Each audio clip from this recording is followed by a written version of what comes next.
Bonjour à tous et à toutes, j'espère que vous allez bien. Aujourd'hui, on se retrouve pour un sujet très important. Nous allons parler du procès de Tran Ton Nga, donc par rapport à l'agent orange au Vietnam.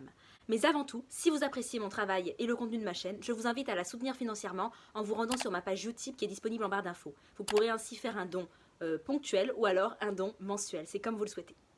Je vous laisse vous installer, prenez votre thé, votre café, votre pain au beurre chocolat et c'est parti.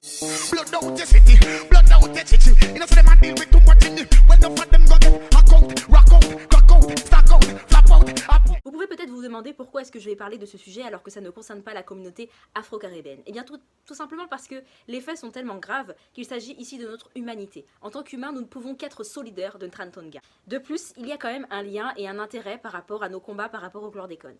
Alors, pour vous expliquer un petit peu le contexte. Durant la guerre du Vietnam, les États-Unis ont répandu par répandage aérien l'agent orange afin de repousser la résistance vietnamienne. L'agent orange est un pesticide ultra toxique composé de dioxine. Environ 84 millions de litres d'agent orange ont été déployés sur le Vietnam. Ce pesticide ultra toxique est à l'origine de nombreuses pathologies, telles que des cancers, des malformations, et surtout, elles se transmettent de génération en génération.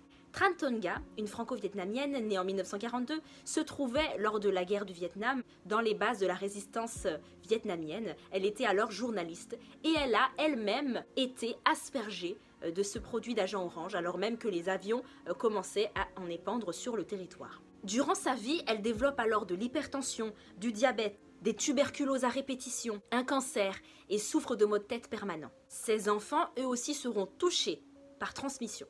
Elle accouche notamment d'une petite fille qui décédera de la tétralogie de Fallot à 1 an et demi. Ces deux autres filles ont aussi diverses pathologies. Et au Vietnam actuellement, on compte plus de 4 millions de personnes qui souffrent de l'agent orange.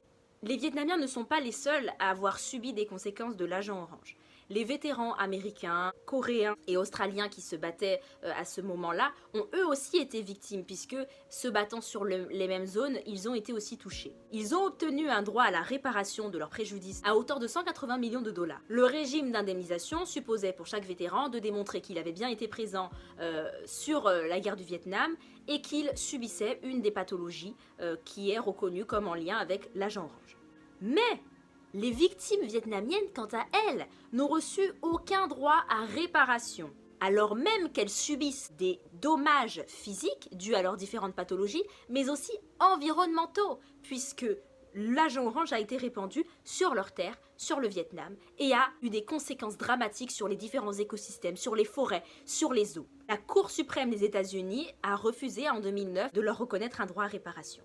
Donc on voit ici une différence de traitement entre les vétérans américains et les victimes vietnamiennes, mais on voit quand même que le gouvernement américain reconnaît dans un sens implicitement les dommages causés par l'agent orange puisqu'il le reconnaît pour ses ressortissants, pour ses vétérans américains. De nombreuses victimes vietnamiennes ont essayé d'intenter des procès dans différents pays et Tran Ton Nga profite ici, essaye d'utiliser sa qualité de franco-vietnamienne et de sa nationalité française pour mener ce qu'elle appellera la dernière bataille de sa vie. Elle porte plainte en 2014 contre 26 multinationales du monde de l'agrochimie qui sont à l'origine de la fabrication de l'agent orange, notamment Monsanto. Certains lui disent que c'est utopiste, qu'elle se lance dans un combat voué à l'échec, mais elle leur répond « Cela me rappelle la résistance vietnamienne contre la puissance américaine.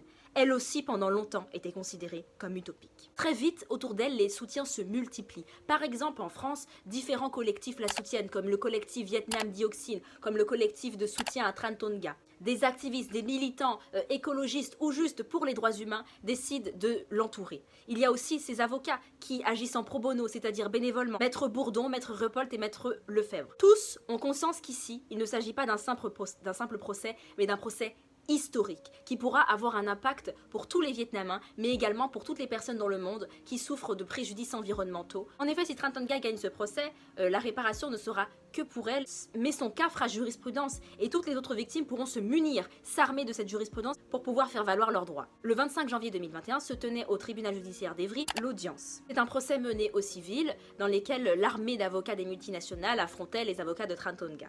Les avocats des différentes multinationales plaidaient l'incompétence du tribunal d'Evry, puisqu'ils arguaient que les sociétés avaient agi pour le compte de l'État américain dans un contexte de guerre, et qu'ainsi le tribunal, la juridiction française de droit commun n'était pas compétente pour juger de tels faits.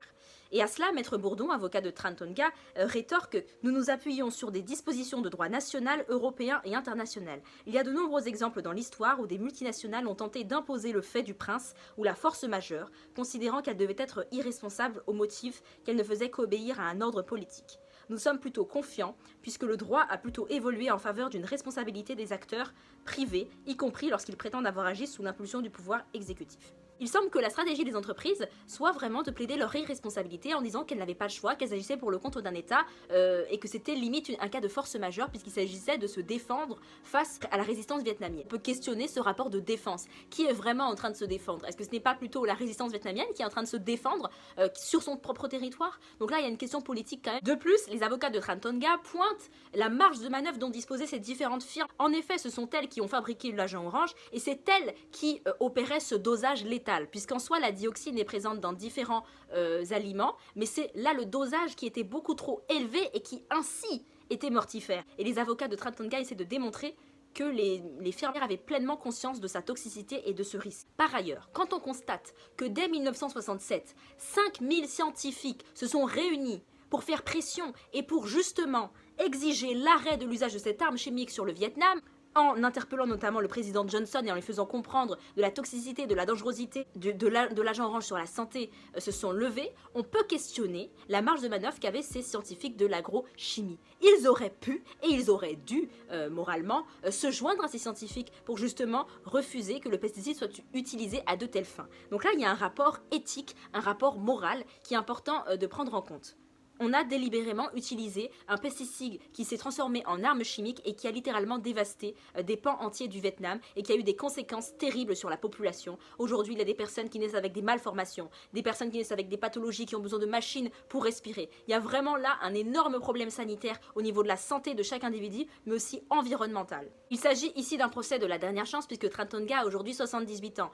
Et elle espère avec ce procès justement pouvoir armer toutes les personnes victimes de l'agent orange afin de pouvoir demander justice, demander réparation, mais aussi avoir un impact sur ces grandes firmes afin qu'elles prennent leurs responsabilités lorsqu'elles ont entre les mains un produit aussi toxique. Il ne faut pas que l'histoire se répète. Le délibéré est attendu pour le 10 mai prochain. J'ai confiance en la justice française, déclare Tran Tonga. Moi, je ne sais pas si j'ai confiance, j'attends de voir en tout cas.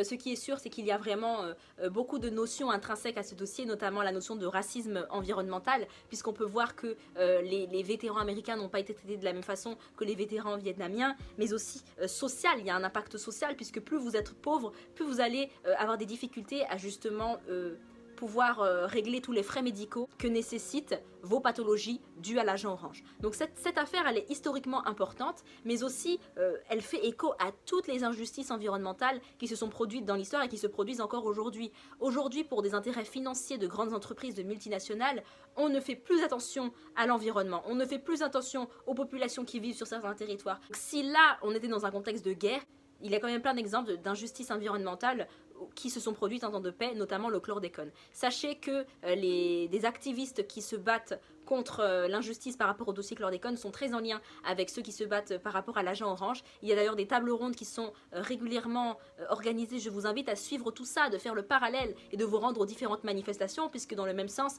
le collectif qui se bat justement pour Tran Tonga soutient toutes nos mobilisations au niveau du chlordécone. C'est important que l'on perpétue cette solidarité, qu'on se munisse ensemble, qu'on s'allie pour justement lutter contre ce mépris vis-à-vis de nos territoires et ce mépris vis-à-vis de notre sol, de nos écosystèmes et de nos vies. Voilà pour le bilan. Donc j'envoie personnellement toute ma force à Tran Tonga et ainsi qu'à tous les collectifs qui se battent pour la soutenir financièrement, juridiquement, politiquement. C'est très important et bravo pour tout ce que vous faites. Je suis ravie de voir que des personnes se battent ainsi pour nos vies, pour nos sols, pour nos écosystèmes. C'est extrêmement important.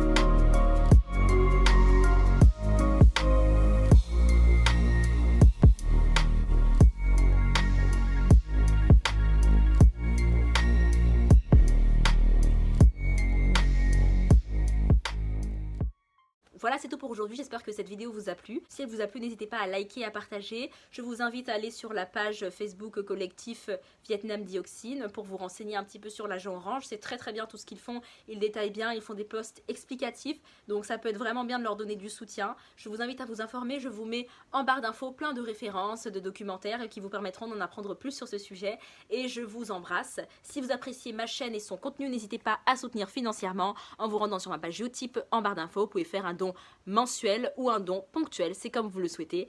Je vous embrasse et au revoir.